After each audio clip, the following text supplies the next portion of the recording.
of a salesman she had to be like, actually, I'm the mom now, and you're gonna be the aunt. It's like, wait, what? Yeah, but I'm the mom. Yeah, but actually, I'm the mom now, and you're aunt. Fast forward to 1974, as Liz Carmichael, CEO, continues her massive marketing campaign for the Dale. The Dale. Her claims seem to get more and more sensational, like when she said she drove the Dale into a brick wall at 50 miles per hour, and both she and the car were A-OK. That's not who believed. All right,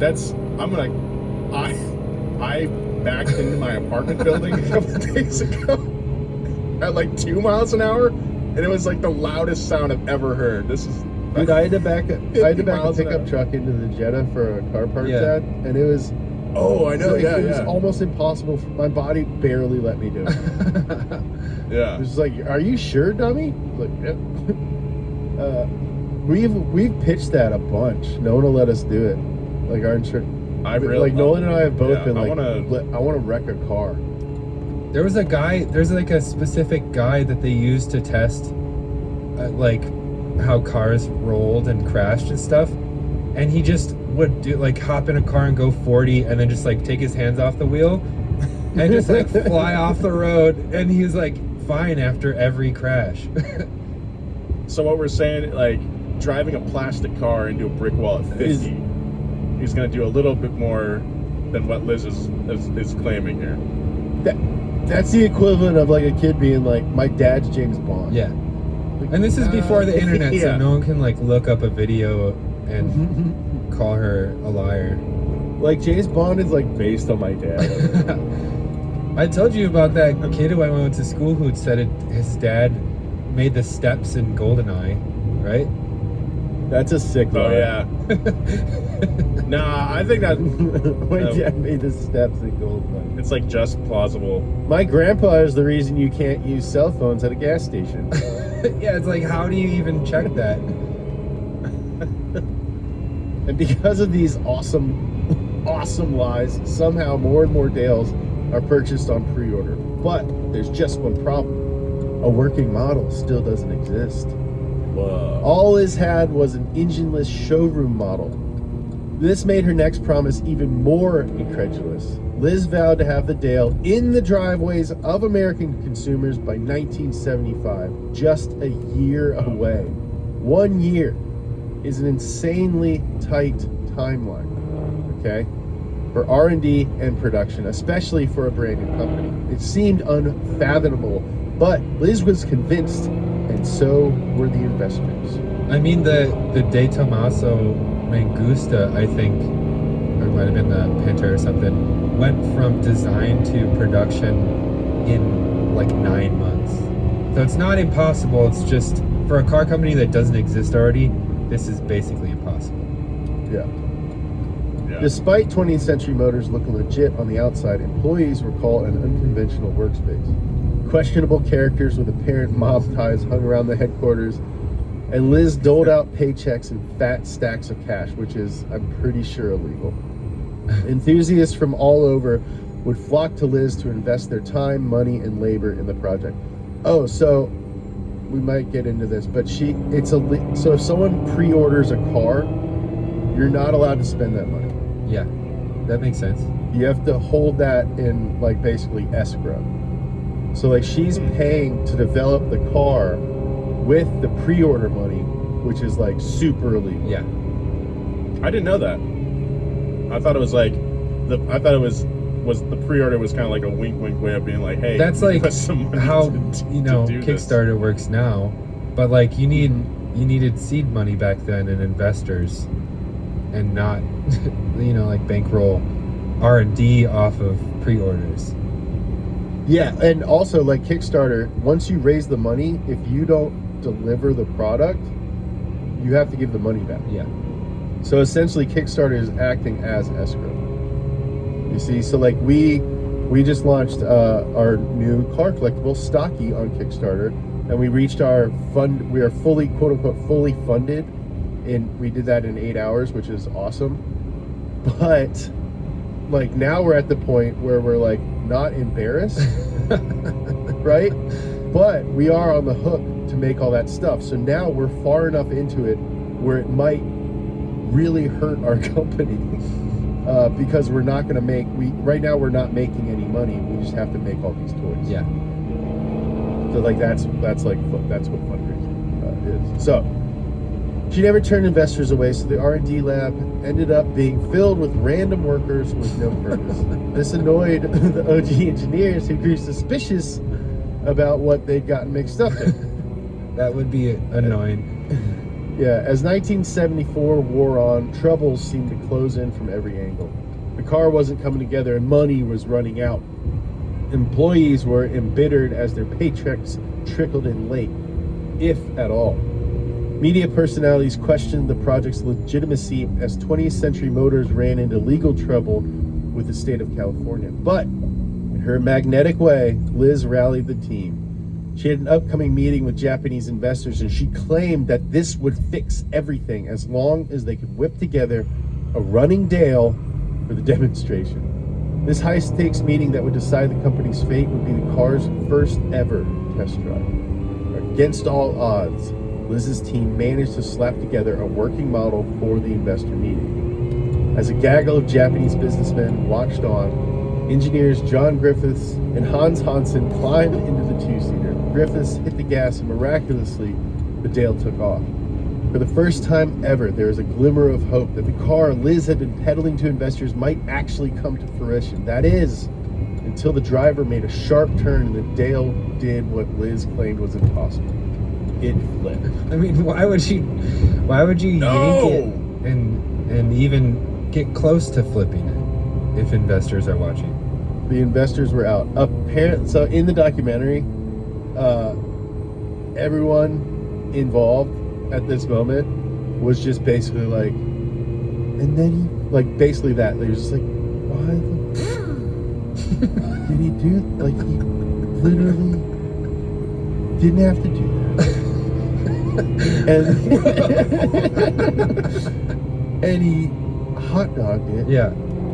And just ruined the whole thing. Oh my God. As her Dale fantasy unraveled, Liz's legal trouble with the state of California mounted. There were accusations of securities fraud and bilking investors out of millions. She was in hot water for ordering stock for public sale without a permit. Dude, what a flexi crime. The DMV discovered Liz didn't even have a state permit to manufacture cars. The Department of Corporations issued a desist and refrain order for illegally selling franchises and vehicles that didn't exist.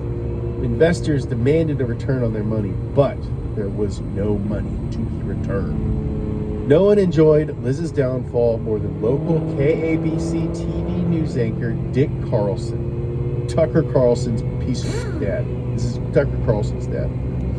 Carlson was convinced that Dale was a scam and had been trying to prove it for some time. He and his team had orchestrated a gotcha moment where they sent their cameraman Dennis into the showroom posing as a customer, knowing full well that Liz had been ordered to stop selling cars. But the 20th Century Motors salesman still let Dennis pre-purchase a Dale, and as soon as the transaction was complete, Carlson busted in with news cameras to prove Liz was skirting the law, but Dick wanted something bigger. One night, he tailed one of Liz's employees leaving work. Carlson followed him into a bar and grilled him about the goings-on at 20th Century Motors. This employee opened up and became a key source for Carlson. Snitch! The source even went as far as to snag a cup that Liz was holding, which Carlson passed along to the LAPD.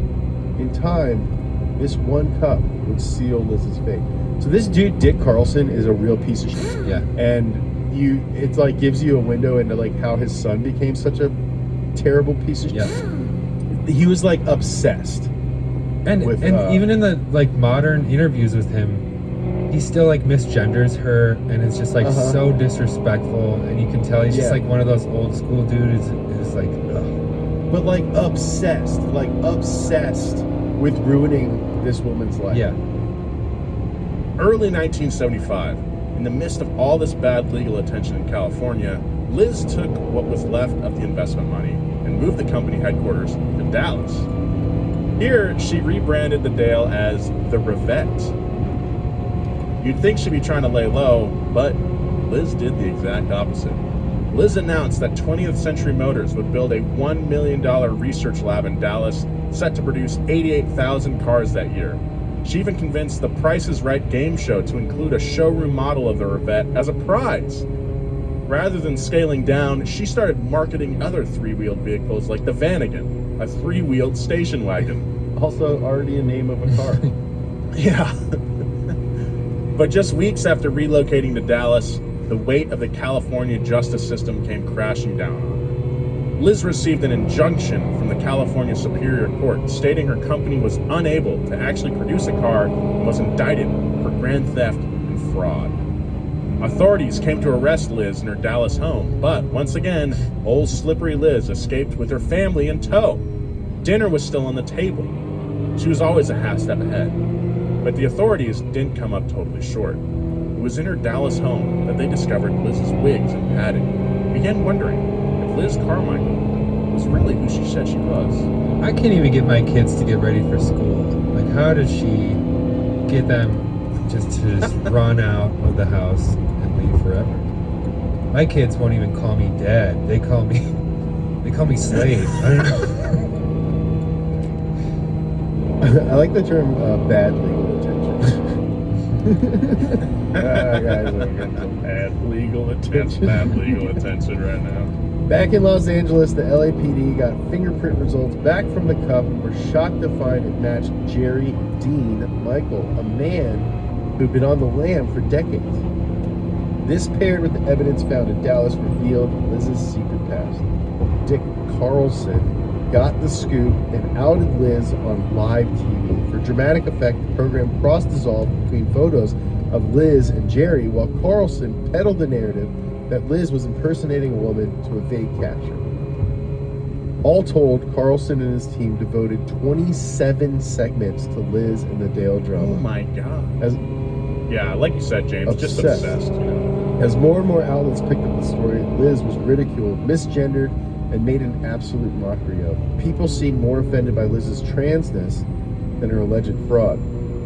And her face popping up all over the media made it impossible for Liz to hide. After 2 months on the run since her close call in Dallas, Liz was tracked down in Miami when a neighbor reported her whereabouts. She had been working for a dating service under the alias Susan Raines.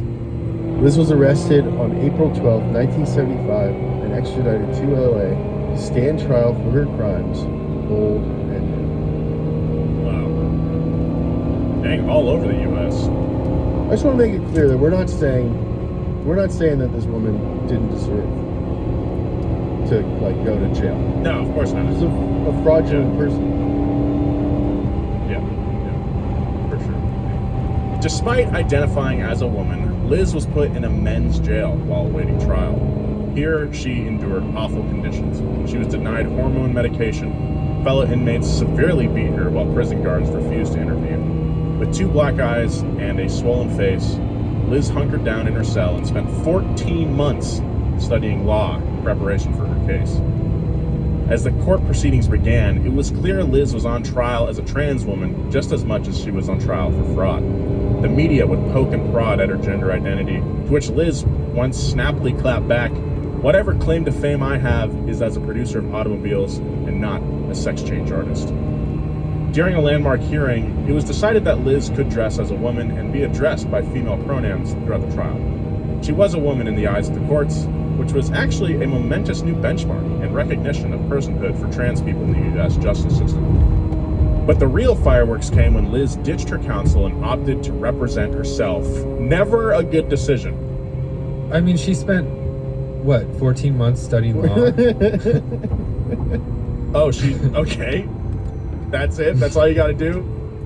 Over the 9-month trial, one of the longest in LA Superior Court history, Liz laid out her case. She offered evidence that investment funds were funneled into and not out of the company, and claimed the only holdup in getting Dales to roll off the assembly line was this trial. Liz appealed as a labor rights hero fighting for free enterprise.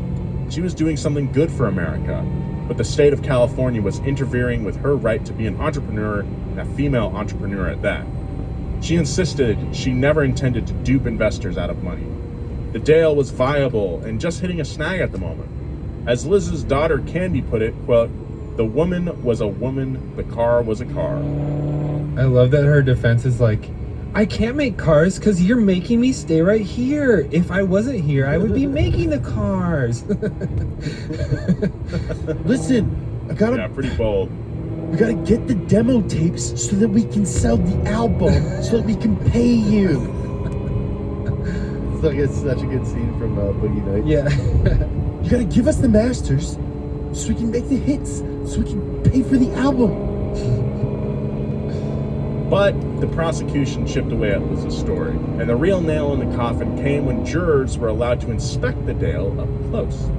What they found was a Frankenstein mess. The accelerator was detached and the car had no engine. The rear wheel was being held up by 2x4s, and the doors were attached with regular house door hinges. Oh my god.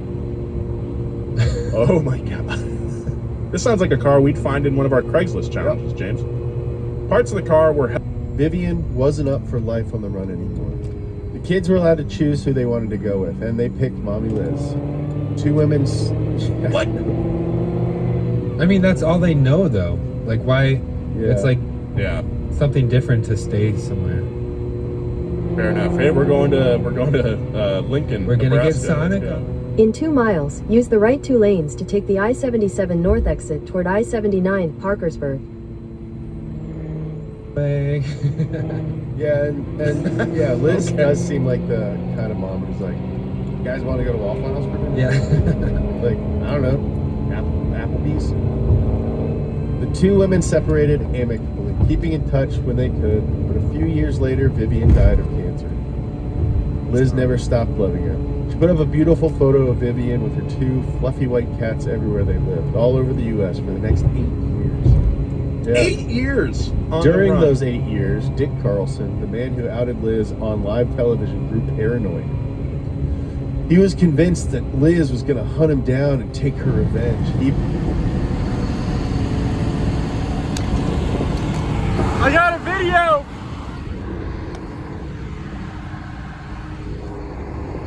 I gotta stop to get gas! I have a video if you want to follow!